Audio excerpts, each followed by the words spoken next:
आज जो हमारे साथ में गेस्ट हैं अभी पीछे बैक स्टेज पर, उनका अपना एक प्लेटफॉर्म है योर स्टोरी के नाम से, जहां पर बहुत सारे एंटरप्रेन्योर्स की स्टोरीज वहां पर उन्होंने कवर करी हुई है। तो आज पहली बार ऐसा होने वाला है कि योर स्टोरी की जो फाउंडर है उनकी स्टोरी हम कवर करने वाले हैं अपने इस प्लेटफॉर्म के ऊपर। So please give a energetic and warm welcome to the one and only Shraddha Sharma.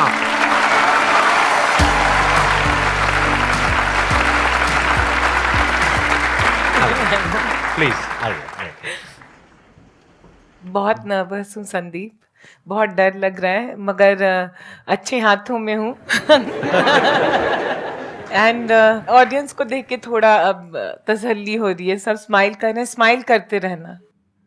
आप बताएंगे आपने कब शुरू किया योर स्टोरी को, या ये थॉट कहाँ से आया? थोड़ा सा अपना बैकग्राउंड के बारे में प्लीज अगर आप शेयर कर सके तो। योर स्टोरी का थॉट अब मैं अभी बैठ के 2023 के जनवरी में अगर कहूँ, शुरू तो हुआ था 2008 में, मुंबई में शुरू किया था। मगर अगर मुझे स्टोरी अभी बतानी है तो मैं बिहार से हूँ। तो जब हम बिहार में ग्रो करते हैं और बढ़ते बढ़ते हैं, और ये मैंने कहा है बहुत बार, तो हम ये नहीं कहते हैं कि मेरा नाम श्रद्धा है, हम कहते हैं हमारा नाम श्रद्धा है, और हम आ रहे हैं और हम जा रहे हैं। और यही ऐसे करके मैं ग्रो की। और जब दिल्ली में आई सेंट स्टीफेंस कॉलेज में, तो सब मुझसे कहते थे कि श्रद्धा फिर से बताओ तुम कहाँ से हो। तो मुझे लगता था सब मुझे बहुत क्यूट फाइंड कर रहे हैं और बोल रहे हैं फिर से बताओ।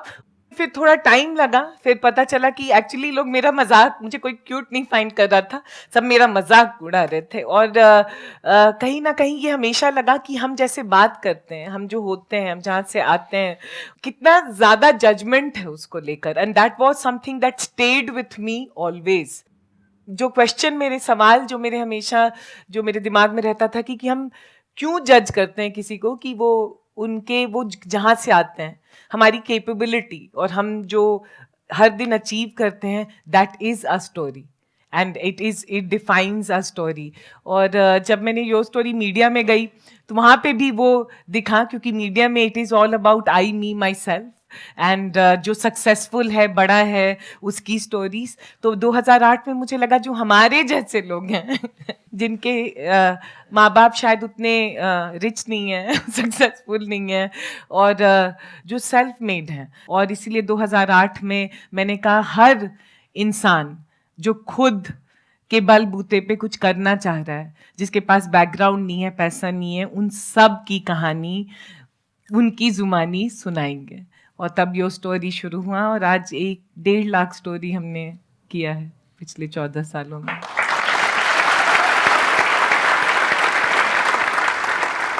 तो अगर 2008 की बात करी जाए, जब आपने शुरू किया योर स्टोरी को, क्या आपने मीडिया में कुछ जॉब किया था या क्या किया था? मैं टाइम्स ऑफ इंडिया में थी as a journalist, very short as a journalist, but brand, फिर स्ट्रैटेजी, और फिर जो लकीली मुझे अपॉर्चुनिटी मिला जो ओनर्स हैं टाइम्स ऑफ इंडिया, उनके साथ काम करने का बहुत ही कम उम्र में। फिर मैं CNBC में गई काफ़ी सीनियर रोल में, और मैंने देखा, समझा कि क्या हो रहा है और क्या नहीं। और फिर वहाँ से मैंने सोचा कि एक अपनी नई दुनिया होनी चाहिए जहाँ पे मेरे जैसे लोगों को सबको आवाज़ देनी होगी और सबकी स्टोरी सुनानी होगी बिना पैसा और ये के। It was like a dream that I have to make this happen. तो ये तो हो गया आइडिया जहां से आपके अंदर से आया कि ऐसा मैं कुछ करती हूँ। तो आपने वेबसाइट बनाई? हाँ। You were not from the tech background, तो आपने कैसे बनाई वेबसाइट? संदीप, दुखते रग पे मत कहो। अच्छा, नहीं, करो, सब कहते हैं टेक तो इंजीनियर नहीं है। हाँ, what are you, what tech startup? No. So मुझे लगता है जब बहुत ज़्यादा मैडनेस होता है किसी चीज़ के लिए तो लोग आ जाते हैं। उस समय मैं मुंबई में थी, और मुझे याद है 2 लड़कों ने, IIT मुंबई के स्टूडेंट्स ने मुझे हेल्प किया था वेबसाइट बनाने में। उनके साथ कॉलेज में बैठी थी, उन्हें भी, and you know, and that's why I think that young people make things happen. लोग क्यों आए आपकी वेबसाइट पे? क्योंकि आपको पहले से लोग जानते थे, because you worked in these companies, CNBC और TOI में आपने काम किया था, इस वजह से आपके पास में आए लोग? ये बहुत अच्छा क्वेश्चन है एक्चुअली, ये बहुत सही सवाल है, क्योंकि जो लोग मुझे जानते थे और वो बहुत बड़े बड़े लोग थे, तो मैंने एक कॉल किया कि मुझे इंटरव्यू में योर स्टोरी, सबको आवाज देना चाह रही हूँ, आप अपनी स्टोरी से शुरू कीजिए, क्योंकि कोई बड़ा आता है तो बाकी सब आएंगे, आ जाते हैं। तो बड़े लोगों ने मुझे बहुत अच्छे से कहा, very good idea, very good idea, all the very best. अभी तुम करो, हम आएंगे। और कोई नहीं आया और मेरा दिल बहुत बहुत टूटा।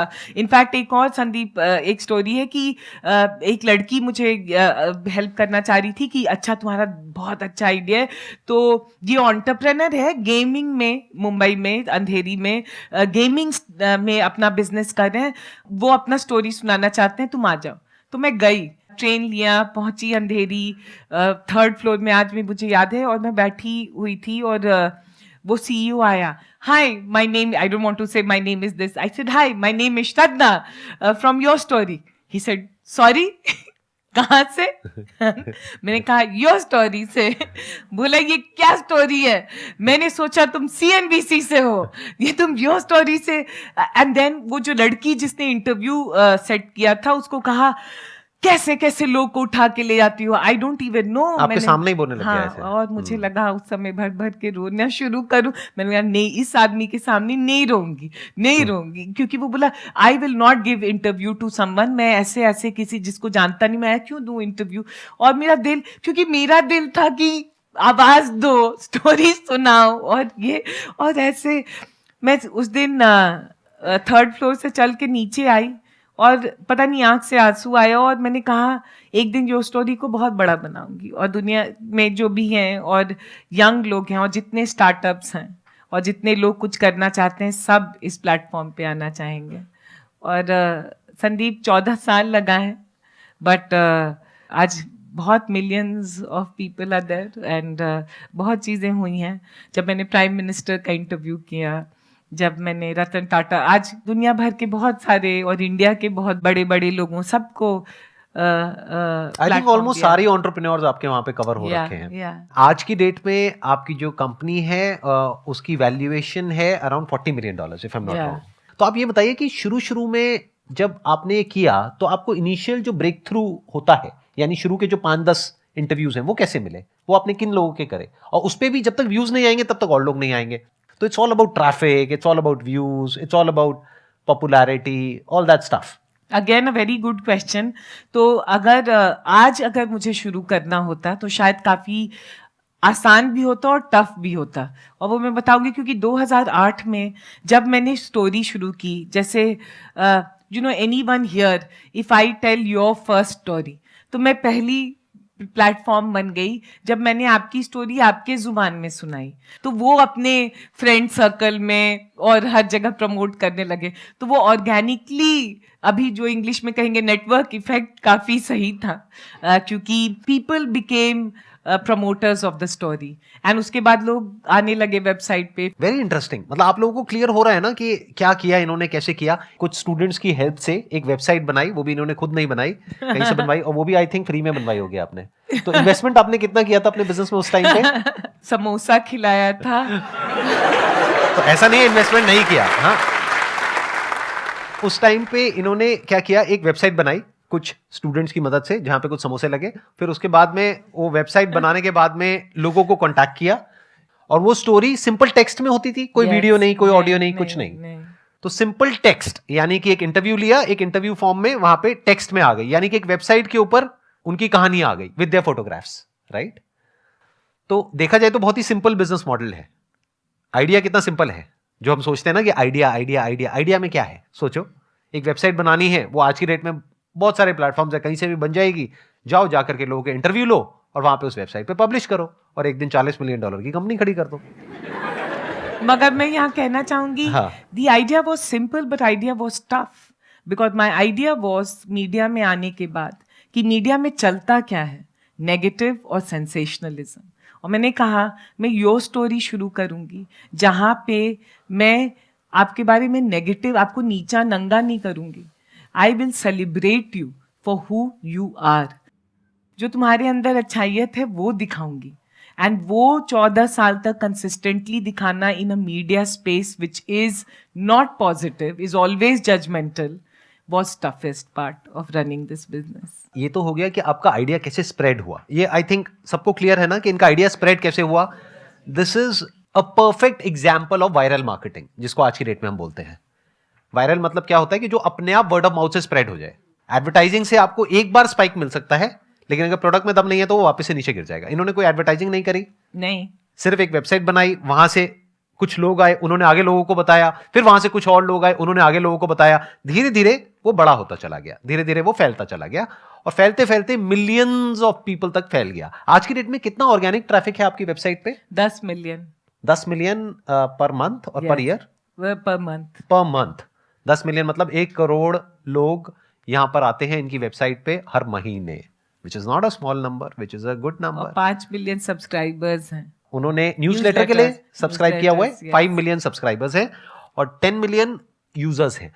तो अब समझते हैं कि इसको आपने मोनेटाइज कैसे किया। ये तो हो गया शुरू में जहां से आपका प्रोडक्ट वायरल हुआ। अब दूसरा चैलेंज आ जाता है मोनेटाइजेशन, यानी कि यहां से पैसा कैसे कमाया। संदीप, पहली बात मुझे थैंक कहना है, पहली बार ये सब क्वेश्चन कोई मुझे पूछ रहा है। यूजुअली आप पूछते हो।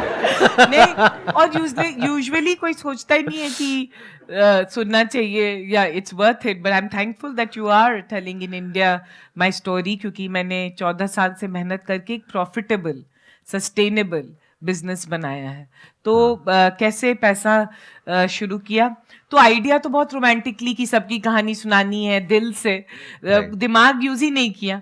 फिर पता चला दिमाग नहीं यूज किया है, क्योंकि पैसा कैसे बनेगा। स्टोरी स्प्रेड्स हो रहे हैं, सब कोई लव कर रहा है स्टोरी और सबको बहुत वैलिडेशन मिल रहा है, मगर पैसा कैसे बनेगा, बहुत बड़ा सवाल था मेरे सर पे। और मिडिल क्लास से आने से, और जहाँ से जिस बैकग्राउंड से मैं आ रही थी, मेरी मदर और मेरे घर में पैसा कमाना बहुत इंपॉर्टेंट था, क्योंकि ऐसा नहीं था कि कोई घर से पैसा भेज रहा था या कुछ वो था। तो स्ट्रेस भी काफी है और पैसे को लेके काफी स्ट्रेस होने लगा। और प्लस आप एक सेफ और सिक्योर जॉब कर रहे थे जिसको आपने छोड़ा था, जहाँ से पैसा आ रहा था। और यहाँ पे कितने टाइम तक पैसा नहीं आया था योर स्टोरी शुरू करने के बाद में? 1 साल तक। 1 साल तक कोई पैसा नहीं आया? नहीं। तो 1 साल तक आपने कैसे सर्वाइव किया अपनी सेविंग्स के बेस पे? पागल हो गई थी मैं। क्योंकि पैसा बहुत ही इंपॉर्टेंट चीज था मेरी जिंदगी में, एंड सेविंग था और ट्रेन से चलती थी। जैसे आज अच्छे दुपट्टे पहने, उस समय शॉपिंग कुछ भी नहीं किया। एकदम इकोनॉमस जिंदगी उस समय जिया मैंने। But I want to call this out, coming from the background I did, and it's very important. जब आप पैसे से नहीं आते हैं तो आपको सबसे ज्यादा थैंकफुल होना चाहिए, क्योंकि आपके अंदर एक आग लगा होता है कि पैसा कमाना है। Right, it is very good, I am very thankful कि मेरे घर से कोई 1 रुपया नहीं भेजा न था। तो मेरे अंदर बोध हमेशा था कि कुछ भी बिजनेस करूं तो पैसा खुद, it should be self sustainable and it should be able to make money.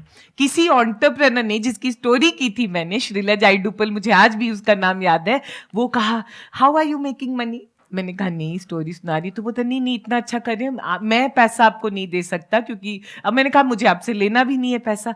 But बोला उसने कि मैं आपको एक किसी इंसान से कनेक्ट करूंगा जिससे, आई स्टिल रिमेंबर उस आदमी का नाम, बख्शीश दत्ता। सन स्टार्टअप एसेंशियल्स प्रोग्राम होता था, सन माइक्रो सिस्टम में कंपनी थी, अब वो ओरेकल ने खरीद ली है। उसने मुझे एक फर्स्ट चेक ही gave me of 1 lakh rupees to run a programme campaign, ad campaign on your website, yes, to get enroll people for Sun Startup Essential program। और फिर वहां से कहानी शुरू हो गई। और एक बात कहना चाह रही हूँ कि हर साल हम प्रॉफिटेबल कंपनी रहे। फंड रेज किया मैंने 2015 के एंड में, तो 15 से 17 तक हम नहीं प्रॉफिटेबल थे, क्योंकि काफी एक्सपैंड किया, but we were profitable even in pandemic. और इस साल भी टचवुड रहेंगे। तो अब इंटरेस्टिंग पॉइंट ये है कि यहाँ से आपकी रेवेन्यू आनी शुरू हुई। yes. यानी अब आपको समझ आया कि अच्छा ऐसे भी पैसा कमाया जा सकता yes. है, यानी अपनी वेबसाइट पे एड्स रन करके। तो आप थोड़ा सा बताएंगे कि रेवेन्यू आपकी किस तरीके से रही, ग्राफ क्या रहा, जैसे पहले साल में कितनी रेवेन्यू थी, फिर उसके बाद कितनी हुई, कैसे बढ़ी रेवेन्यू? जहाँ पे मैं सोचती हूँ कि मैंने डिसरप्ट किया मॉडल, कि एड से पैसे नहीं कमाए, क्योंकि एड जो होता है वो अगर देखिए तो उसके लिए 100 मिलियन 1 बिलियन व्यूज और ये सब, उससे स्केल का पैसा बनता है। तो मैंने देखा, मैंने B2B मीडिया बनाने, बैकएंड मॉडल B2C था स्टोरीज, बट बैकएंड में मैंने कहा B2B, जिन सारे जो स्टोरीज कर रहे हैं उसमें काफी डेटा और इंटेलिजेंस मिल रहा था। एक कोट है, ब्रेने ब्राउन कहती है, stories are data with souls. So there was a very strong data and intelligence that started getting built on the background. और फिर हम उसको लेके जैसे B2B journals and trade bodies do, हमने काफ़ी मीटअप्स किए तो उससे पैसा बना. सेकंड, हमने एक प्रॉपर्टी 2010 में शुरू किया है, अभी 13-14 साल हो गया है, टेक्स पार्क्स करके. वो काफ़ी बड़ा स्टार्टअप में सबसे बड़ा इवेंट होता है, दुनिया भर से लोग आते हैं उसको अटेंड, तो वो एक बहुत बड़ा आईपी बना. थर्ड, हम रिसर्च रिपोर्ट्स काफ़ी निकालते हैं और ये सब करते हैं. चौथा, मैंने कहा न्यूज़लेटर सब्सक्राइबर्स, क्योंकि ये टॉप एंटरप्रेन्योर सीईओज ये सब तो हैं. मेलर्स भेजने के आप हाँ, पैसे लेते होंगे, ये राइट? वो भी हाँ, है. वो होता होगा. अभी वीडियो कैंपेन्स काफ़ी करते हैं तो उसके लिए आते हैं अगेन कॉर्पोरेट्स. प्रॉपर्टीज बनाए जैसे मनी मैटर्स, ये सब करके सीरीज हम चलाते हैं. तो अब ये सब बहुत सारे once you have the trust, goodwill, brand, data and insight, तो पैसा बन जाता है. Excellent ji.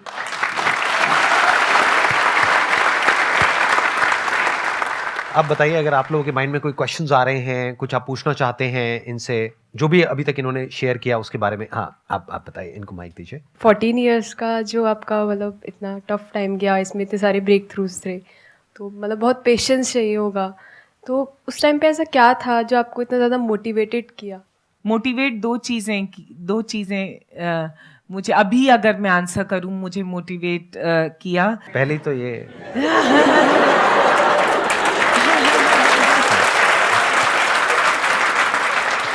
No, but I have to call Sandeep, and of course all of you know that to me he's an incredible story in itself, and we are also very, very proud. And I also think the consistency and the generosity with which he has conducted himself, and that's very obvious, and that's why I think he has that kind of love which he gets. Thank you so much, but I was just kidding. No, मजाक कर रहा no, था. but it's also why are we hesitant to not acknowledge good things in our country when we see, and he's one of the good things about our country.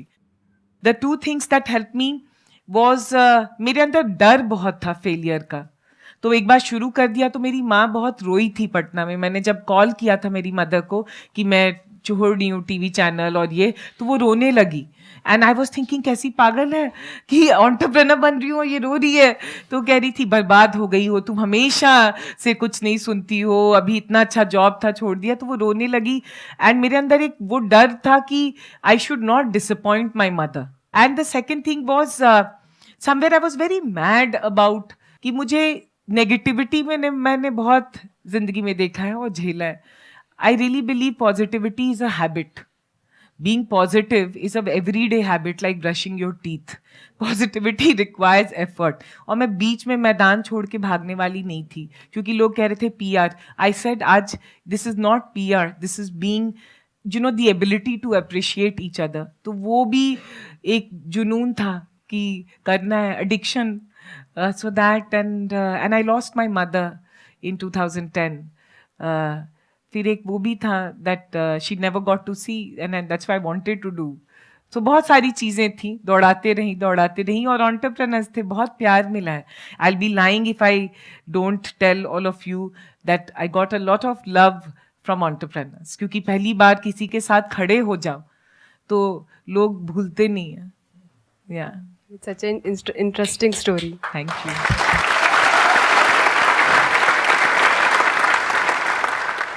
हमें story telling एक art है, अपनी बात दूसरे के सामने रखना, वो कैसे इम्प्रूव करें मैम, और स्टेज स्पीकिंग कैसे इम्प्रूव करें?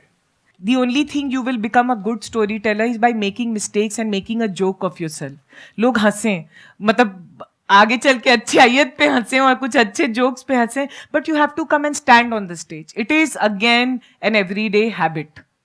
राइट जो भी अच्छे स्टोरी टेलर्स को ऑब्जर्व करो, जो भी हैं, संदीप को देखो, दे डू, मतलब it doesn't come overnight.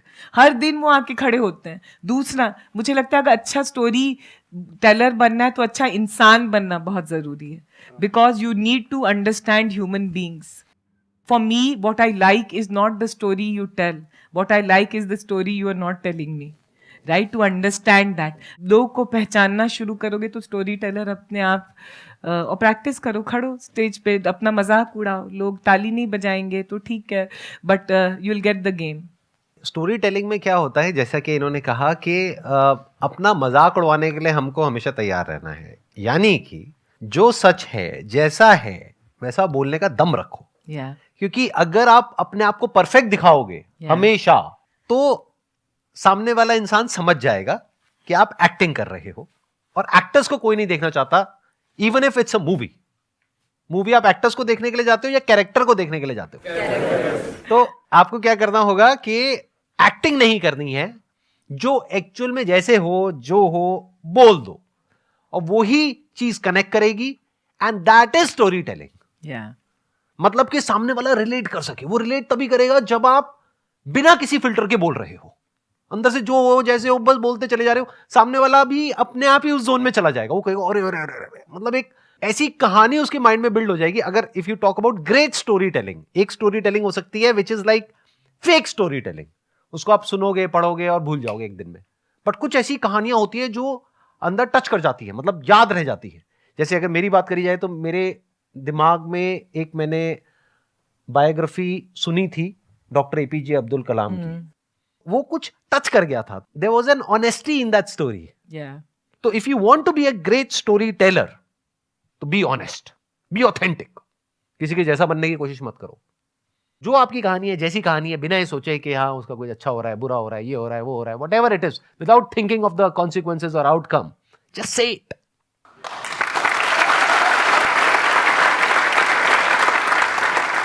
Thank you so much Shraddha ji यहाँ पर आने के लिए, and it was pleasure meeting you, pleasure talking to you, और मेरा एक्सपीरियंस बहुत अच्छा लगा। आई एम श्योर आप लोगों को भी बहुत कुछ सीखने को मिला होगा इनके एक्सपीरियंस से। Let's give big round of applause for her.